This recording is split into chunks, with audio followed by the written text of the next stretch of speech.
Halo semuanya, salam damai Kristus bagi kita semua.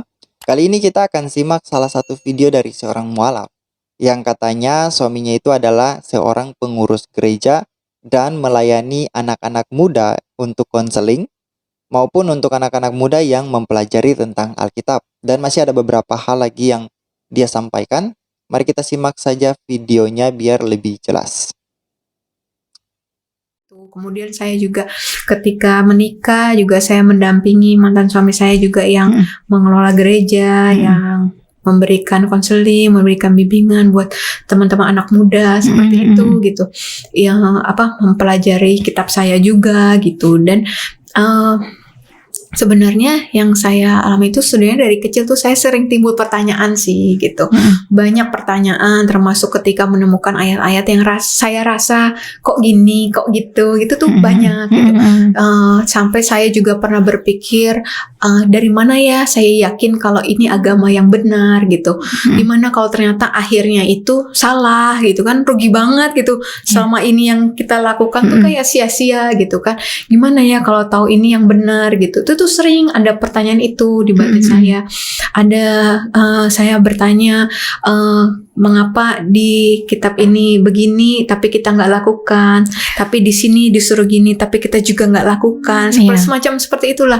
Itu yang kayak kadang gitu. Terus tapi sampai kadang saya belum menemukan jawaban yang pas gitu, sampai kayak dibilang ya sudah percaya saja, sudah imani saja seperti itu.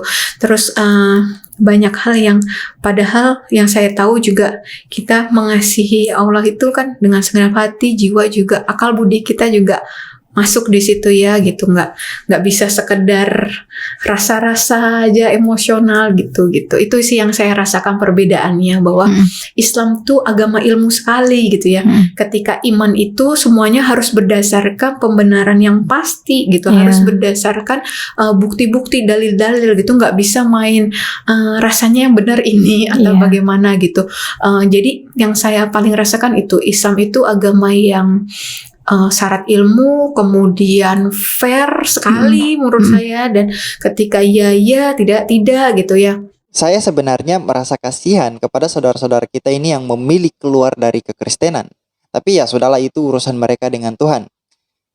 Hanya saja setelah mereka keluar dari kekristenan, mereka tidak jujur mengenai iman Kristen. Mereka tidak pernah jujur mengatakan tentang iman Kristen, melainkan mereka selalu menggiring opini yang pada akhirnya jatuh pada memfitnah iman Kristen.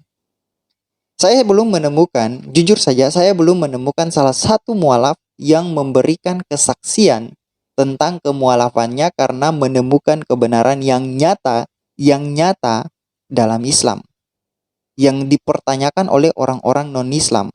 Saya belum pernah menemukan kesaksian dari seorang mualaf yang demikian.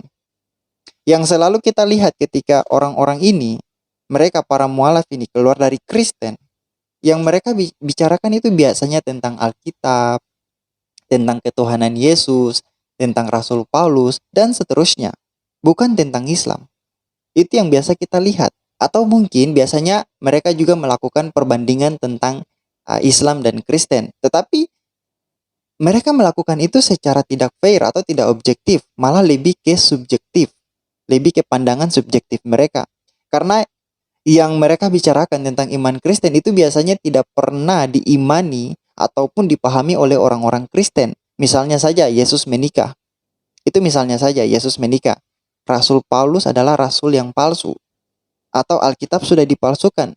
Mereka bicarakan itu tanpa memberikan bukti yang otentik dan diakui oleh orang-orang Kristen. Pernahkah saudara-saudara melihat para mualaf mengkaji tentang Quran surah An-Nisa 171 yang memfitnah iman orang-orang Nasrani yang mereka anggap sebagai orang Kristen dengan menyatakan bahwa mereka percaya 3 Tuhan. Yang kalau kita lihat di dalam tafsirnya itu mengatakan bahwa 3 Tuhan yang dimaksud adalah Miriam, Isa, dan Allah Subhanahu wa Ta'ala. Pernahkah mereka mengkaji hal ini secara jujur dan dengan bukti-bukti yang otentik dari orang-orang yang mereka maksudkan? Tidak pernah. Tidak pernah sama sekali. Atau bahkan ada lagi misalnya surat An-Nisa 157 yang menyebarkan berita hoax bahwa Isa Al-Masih yang diyakini dalam Quran, yang diyakini oleh Muslim bahwa Isa Al-Masih adalah Yesus Kristus dalam Alkitab, tidak pernah disalibkan, tidak pernah menderita, mati, dan bangkit pada hari yang ketiga. Tidak pernah terjadi menurut Quran surah An-Nisa 157. Atau bahkan jika Isa Al-Masih bukanlah Yesus Kristus di dalam Alkitab, lalu siapa Isa Al-Masih sebenarnya yang dikatakan di dalam Quran? Pernahkah saudara-saudara melihat mereka mengkaji soal hal itu? Masih banyak lagi kebohongan di dalam Islam. Tapi pernahkah saudara melihat Muslim, para mualaf ini membicarakannya dengan bukti-bukti yang otentik? Tidak sama sekali. Tidak pernah sama sekali. Bahkan yang mereka lakukan adalah supaya mendukung ayat-ayat tadi, ayat-ayat Quran, dan membuat kekristenan supaya terlihat salah. Mereka mengutip dari sumber-sumber yang tidak otentik. Atau jika terpaksa, mereka bisa mengutip dari cerita fiksi. Misalnya ketika Menahem Ali melakukan kajiannya di suatu masjid dan mengutip dari novel Dan Brown, milik Dan Brown, yaitu Da Vinci Code. Atau mereka juga kadang mengutip dari Injil Barnabas, Injil-Injil fiksi. Itu yang mereka lakukan untuk membuat supaya kekristenan terlihat salah atau membuat supaya Quran terlihat benar. Dengan kata lain, mencari pembenaran bagi Quran. Itu yang mereka lakukan. Nah, itu berbanding terbalik dengan orang-orang yang meninggalkan Islam dan berbicara tentang perbandingan agama Islam dan agama Kristen. Orang-orang yang meninggalkan Islam dan berbicara tentang perbandingan agama Islam dan Kristen ini, mereka selalu merujuk pada bukti-bukti yang sahih dan otentik dalam sumber Islam jika mengkaji tentang Islam. Misalnya seperti yang kita ketahui, Bambang Nursena, ada Pak Gracia Pelo, ada Romo Biantoro yang terkadang juga berbicara tentang Islam. Tidak selalu melulu tentang Islam, tetapi beliau juga kadang-kadang berbicara tentang Islam. Pak Zul di channel Tidak Biasa itu juga berbicara tentang Islam, dan yang mereka lakukan ini berbicara tentang Islam, perbandingan Islam dan Kristen. Mereka selalu merujuk pada sumber-sumber yang otentik dalam Islam itu sendiri, sumber-sumber yang katanya sahih. Begitu juga dengan orang-orang Kristen yang dari awalnya memang orang-orang Kristen dan belajar tentang Islam. Pasti yang mereka lakukan dan kaji tentang Islam itu mereka mengutip dari sumber-sumber yang otentik dengan Islam, yang otentik dalam Islam. Itu yang mereka lakukan. Berbeda dengan para mualaf atau bahkan orang Islam itu sendiri. Berbeda dengan mereka. Selalu mengutip buku-buku ataupun sumber-sumber yang tidak otentik, yang bisa dikatakan itu adalah fiksi. Untuk menyalahkan, untuk mengkritisi, untuk mengkaji tentang iman Kristen. Itulah yang dilakukan oleh orang-orang Islam. Nah, kembali lagi kepada si mualaf yang mengatakan bahwa dia menemukan ayat-ayat Alkitab yang dia rasa kok gini, kok gitu. Tapi saya tidak tahu itu maksudnya apa. Tapi kalau maksudnya adalah negatif, maka coba kita gunakan ukuran yang sama untuk mempertanyakan Quran. Dengan ukuran kok gini, kok ayat-ayatnya begini, kok ayat-ayatnya begitu.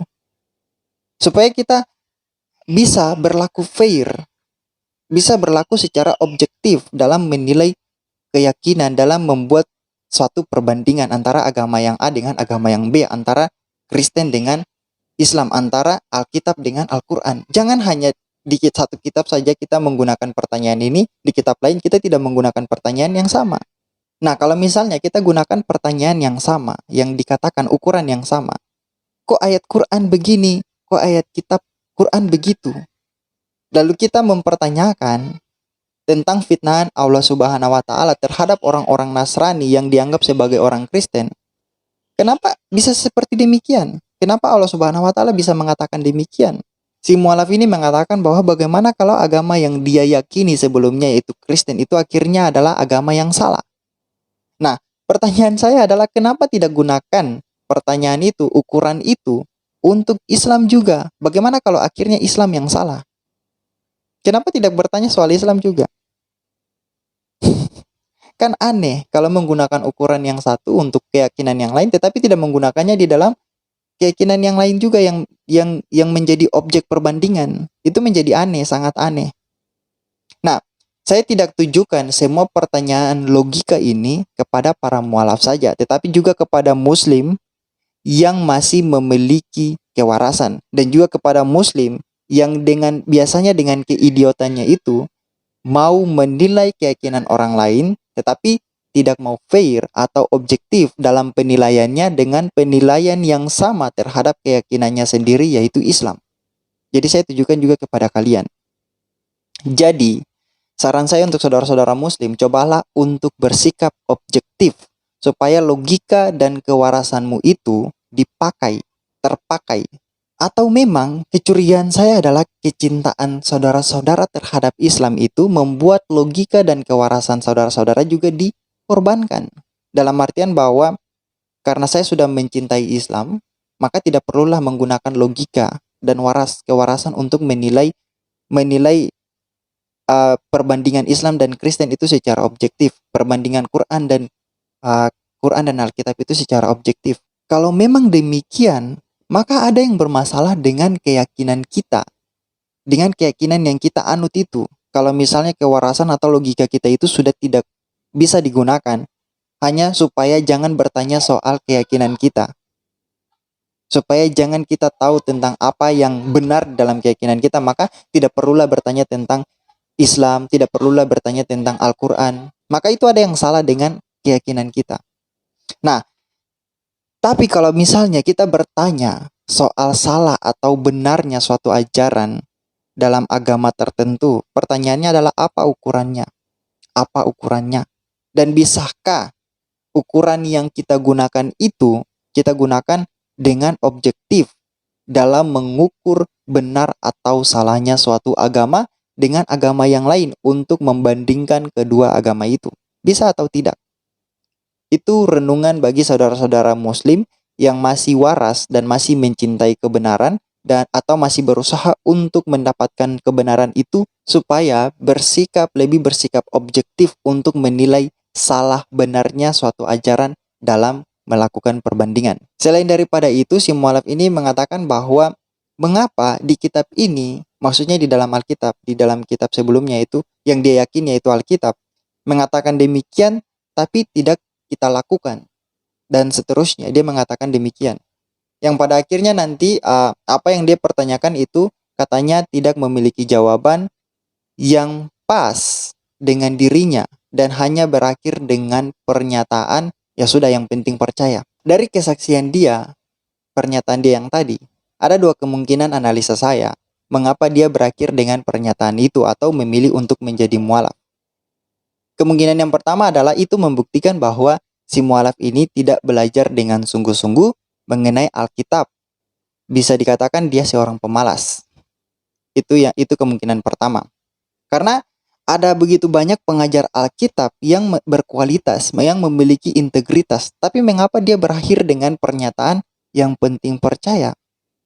Mengapa dia berakhir dengan pertanyaan itu sedangkan kita punya banyak sekali orang-orang yang mengajar Alkitab itu dengan sangat bertanggung jawab? Mengapa dia berakhir dengan pernyataan itu? Bukankah itu artinya bahwa dia pemalas? Artinya bahwa dia malas untuk belajar. Itu kemungkinan yang pertama. Atau kemungkinan yang kedua adalah orang yang menjadi pengajar Alkitab sebelumnya lah yang pemalas. Yang pada akhirnya orang yang malas, si pemimpin gereja yang malas belajar Alkitab ini, membuat si wanita ini berakhir dengan pernyataan yang penting percaya. Ketika si wanita mualaf ini bertanya tentang iman Kristen atau tentang Alkitab. Jadi itu dua kemungkinannya. Kemungkinan pertama, si wanita yang mualaf ini adalah orang yang malas dalam mempelajari Alkitab, sehingga dia berakhir dengan mualaf. Atau yang kedua, pemimpin gereja di mana dia berdomisili, itulah yang malas mempelajari tentang Alkitab, sehingga perempuan ini hanya berakhir dengan pernyataan, ya sudah yang penting percaya.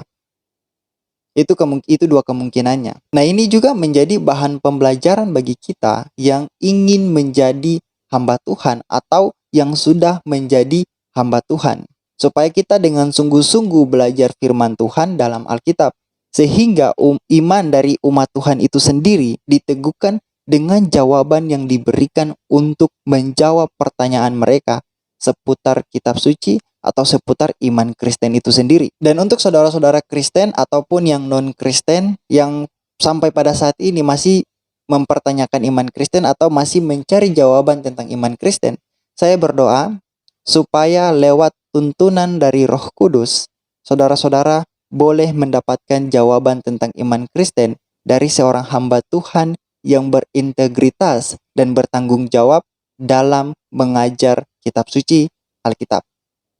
Itu saja yang ingin saya sampaikan. Kita jumpa di video berikutnya. Tuhan Yesus memberkati.